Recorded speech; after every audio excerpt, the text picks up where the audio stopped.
నాకు ఎగ్జామ్‌లో 40కి 40 వచ్చినా ఇంత హ్యాపీగా ఉన్నాను అసలు. Hello guys, welcome back to G cracks. ఈరోజు మ్యాటర్ అంటే ఈరోజు సండే కాబట్టి ఈరోజు కాలేజ్ లేదు. సో ఈరోజు మనం చల్లదనం కోసం చేప కర్రీ చేసుకుంటాం అనమాట. ఆ చేప కర్రీ ఎలా చేసుకుంటాం అనేసి మీకు వీడియో క్లియర్గా చూపిస్తాను. సరే మనం వెళ్దాం పదండి. తయారు చేయడానికి మనం ముందుగా తీసి పెట్టుకున్న టమాటాలని, ఎర్రగడ్డని, పచ్చిమిరపకాయలని కట్ చేసుకుందాం. ముందుగా మనం ప్యానల్ తీసుకోవాలి. ప్యానల్ హీట్ అయిన తర్వాత కొంచెం ఆయిల్ పోసుకునేసి ఆయిల్ కూడా హీట్ అయిన తర్వాత మనం ముందుగా కట్ చేసి పెట్టుకున్న ఆనియన్స్, వెజిటేబుల్స్ ఇవన్నీ కూడా మనం దాంట్లో వేసుకోవాలన్నమాట. అలా ఒక 80% కుక్ అయిన తర్వాత మనం ఇందాక టమాటాని పక్కన తీసి పెట్టుకునేసి మిక్సీ వేసుకోవాలి. అలా అనుకుంటా ఉంటారు ఈ పని బాగుందని ఆయన బ్యాచులర్స్ చేసుకొని తింటా ప్రతి ఆధారం ఒకటి ఉన్నారు కదా, అంత సీన్ ఉండదు. దాని వచ్చేసి బట్టలు ఉత్తుకోవాలి, చాలా పనులు ఉంటుంది సండే అంటే. మాది పక్కన పెడితే మా ఫ్రెండ్ గారు చూడండి ఇంతలా కష్టపడతా ఉంటే వాళ్ళు మాత్రం ఫ్రీ ఫైర్ ఆడుకుంటూ ఉంటారు.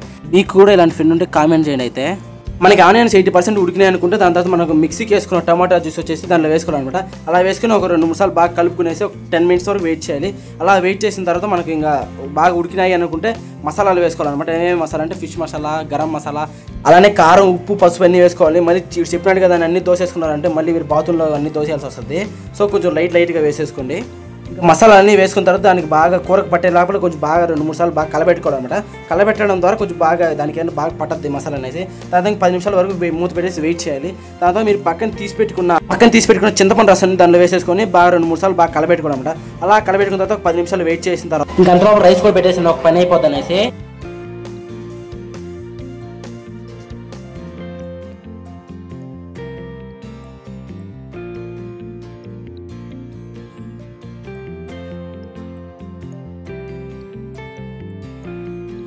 ఇంకా మొక్కలకి మనం కారం, పసుపు ఇవన్నీ బాగా పట్టించిన తర్వాత ఒక 10 నిమిషాలు పక్కన పెట్టేసాలన్నమాట. పక్కన పెట్టుకున్న తర్వాత కొంచెం అది వేడి అయింది, బాగా కుక్ అయిందని కూడా లోపల ఆ మొక్కలు తీసుకొచ్చేసి ఇక్కడ పెట్టేసాలన్నమాట.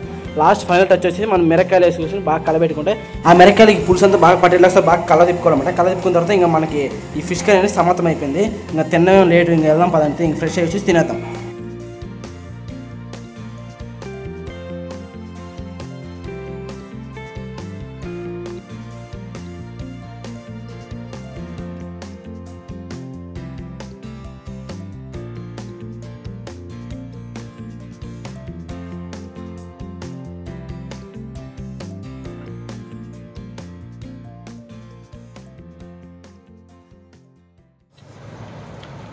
చేసింది నేనే ఫ్రెండ్స్, ఇంత బాగా చేస్తాను అనుకోలేదన్నా.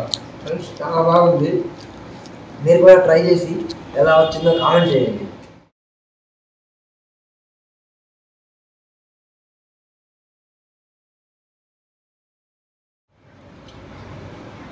సూపర్ ఉంది. నాకు మిడ్ 44 సంతోషపడినాను. చాలా అంటే చాలా బాగా చేశాడు అన్న.